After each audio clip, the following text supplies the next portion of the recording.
જય શ્રી કૃષ્ણ, જય માં મોગલ, હર મહાદેવ. કેમ છો બધા? મજામાં જશો.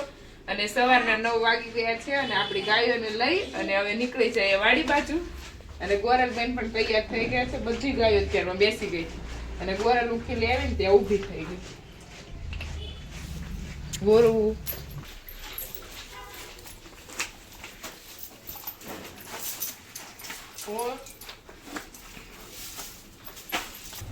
હાલો.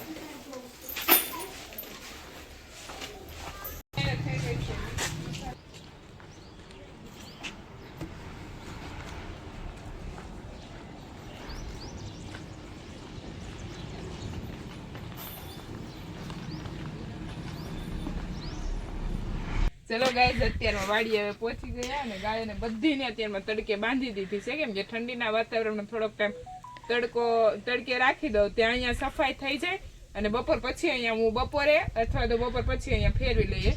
એટલે એને ત્યારે હમણાં 2-3 દિવસથી વધારે તડકો આવે છે અને હવે સફાઈ કરવા મળીએ.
લીમડાની ગળો લઈ લેવાની છે આપણે,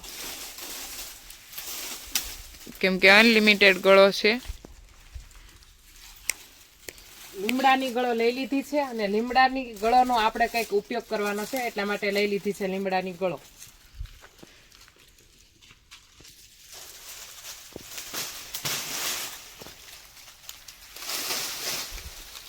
રસોઈમાં બનાવવાનું છે લીલી હળદરનું શાક અને રોટલી. અને ચાલો આપણે સબ્જી લેવા.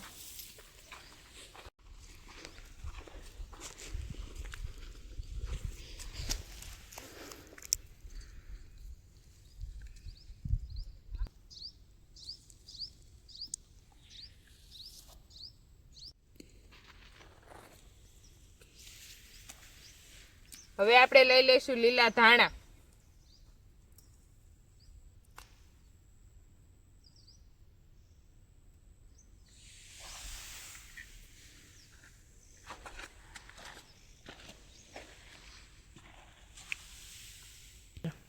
હવે આપણે લઈ લેવાનું છે લીલું લસણ.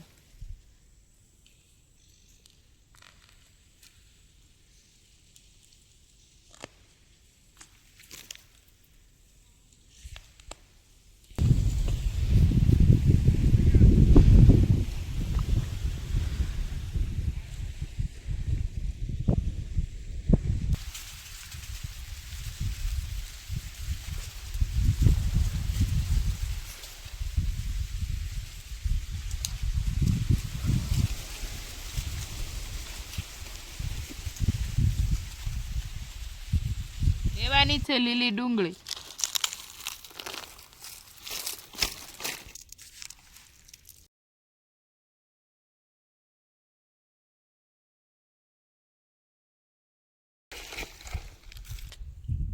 હવે આપણે લેવાની છે લીલી હળદર.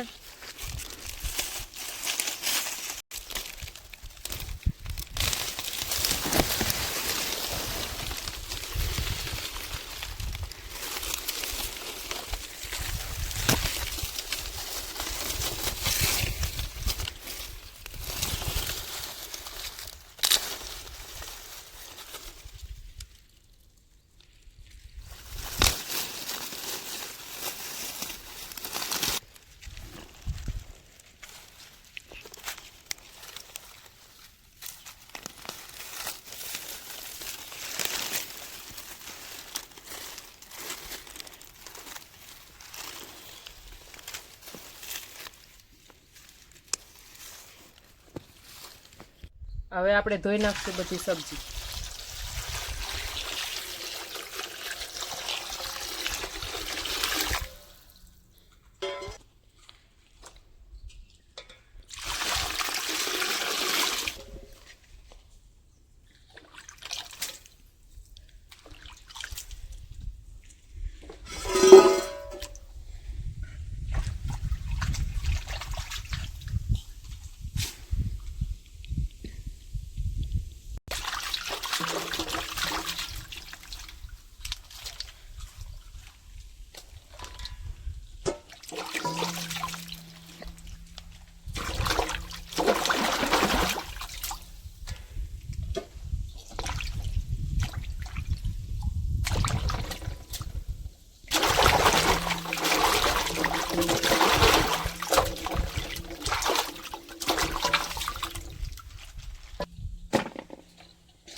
હવે આપણે હળદર ખમણવારી કરી દીધી છે ચાલુ.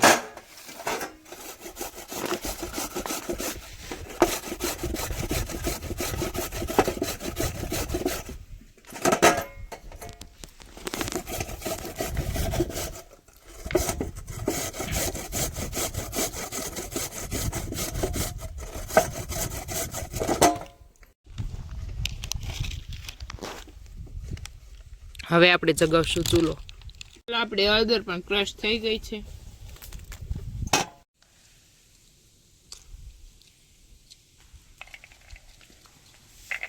આપણે લીલા વટાણા ફોલી નાખવાના છે.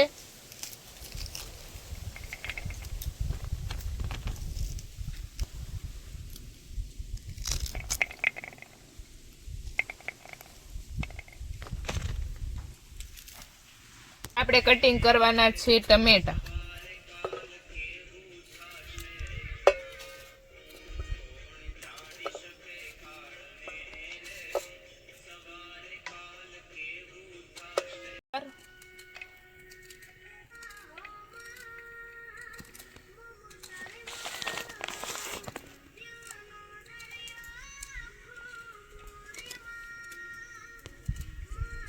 હળદરનું શાક બનાવવા માટે બધા વેજીટેબલ કટિંગ થઈ ગયા છે. વટાણા, લસણ, કાંદા, ટમેટા, ફુલાવર અને હળદર ક્રશ કરેલી અને કોથમરી. અને ચાલો હવે આપણે રસોઈ બનાવવા મળીએ. ચાલો તો હવે આપણે બાંધી દેવાનો છે લોટ, એટલા માટે લોટ બાંધવા મળીએ.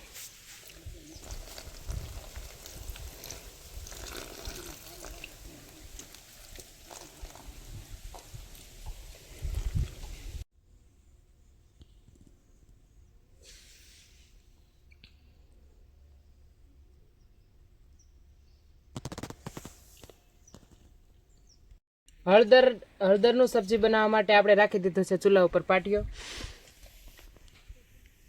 એમાં આપણે હવે ઉમેરશું આપણા ઘરની ગાયનું ઘી.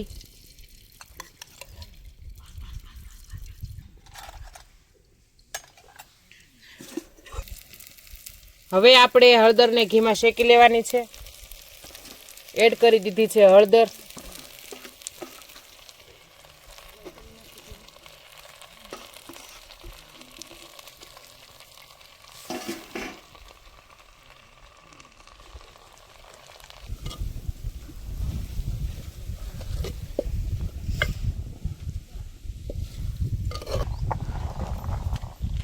શેકાઈ રહી છે અને ત્યાં સુધી આપણે ઘડીક મતલબ ઓલ કરી ત્યાં સુધી ઢાંકી દીધું છે ઢક્કણ.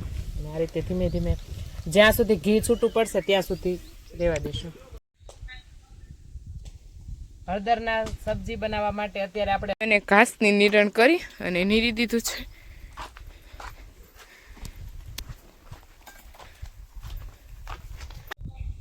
હળદરનું સબ્જી બનાવવા માટે બધા મસાલા થઈ ગયા છે તૈયાર. અને અહીંયા હળદરને પણ ઘીમાં શેકવા માટે રાખી દીધી છે. અને હળદર જ્યાં સુધી ઘીમાં શેકાય ત્યાં સુધી આપણે બેઠા છીએ. અને હિરલ દીદી બનાવે છે બાજુમાં ચૂલો. અને ત્યાં બનાવવાની છે રોટલી અને અહીંયા બનાવવાનું છે હળદરનું શાક સબ્જી. હળદર ઘીમાં શેકાય અને થઈ ગઈ છે રેડી. અને હવે આપણે એને બહાર કાઢી લઈશું.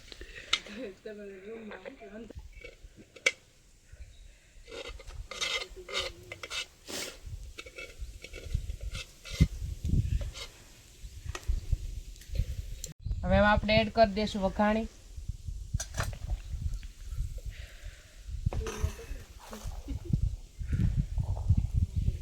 લસણ,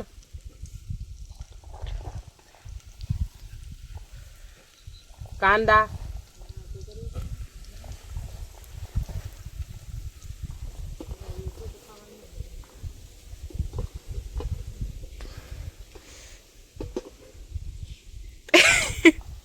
કરી દેશું ફુલાવર.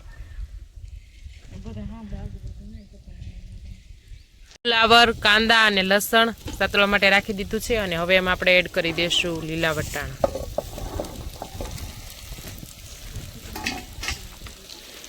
પછી કરી દઈશું અંદર એડ ટમેટા. લીધું છે દહીં. અને હવે આપણે એડ કરી દઈશું બધા મસાલા.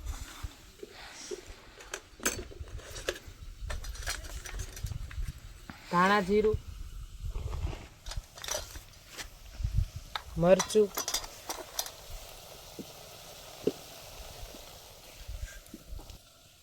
એડ કરી દેશું હળદર. અને પછી આપણે એડ કરી દેશું દહીં અને મરચું. આ રીતે પહેલા મિક્સ કરી દેશું.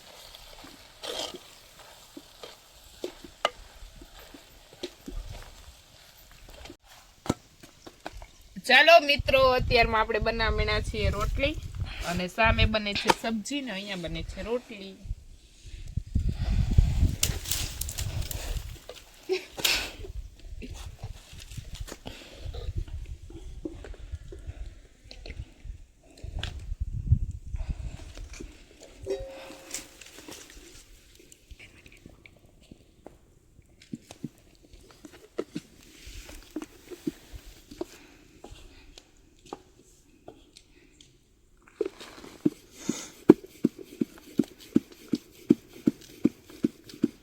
કૃષ્ણ, આપણી વાડીની રસોઈ થઈ ગઈ છે રેડી. એમાં બનાવી છે રોટલી, સલાડ છે ટમેટાનું, કાંદાનું અને લીંબુનું અથાણું. અને અહીંયા આપણું રેડી થઈ ગયું છે હળદરનું શાક. અને અહીંયા છે છાશ. આવો બધા જમવા. તો ગાય સાંજનો સમય થઈ ગયો છે અને 6 પણ વાગી ગયા છે. અને આપણી 3 ગાયોને લઈ અને ઘર બાજુ જઈએ છીએ. અને રુચિતા દીદી થોડાક આગળ છે અને આપણે ધીમે ધીમે જઈ રહ્યા છીએ ઘર બાજુ. અને આઈ હોપ કે તમને અમારો બ્લોગ ગમ્યો હશે. કાલે મળીએ નવા બ્લોગ સાથે. જે બી લોકો મારી ચેનલ પર નવા હોય તે લાઈક, શેર અને સબસ્ક્રાઈબ કરવાનું ભૂલતા નહીં. Bye bye. જય મા મોગલ. હર હર મહાદેવ.